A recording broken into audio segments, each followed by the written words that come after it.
Here I have LENOVO TAB M8, and today I'm going to show you how to transfer files from internal storage to SD card on this device. So to do this, firstly you have to open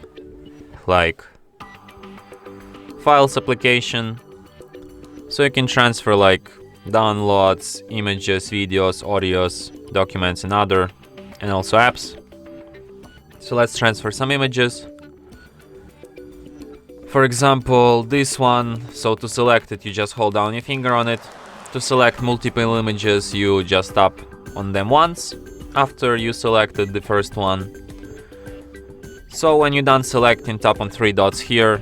Select if you want to move or if you want to copy these items. So let's copy. Go to SD card. Select any folder you like. Could be pictures for me, and tap copy here. And now you will have these images not only on your device but also on your SD card.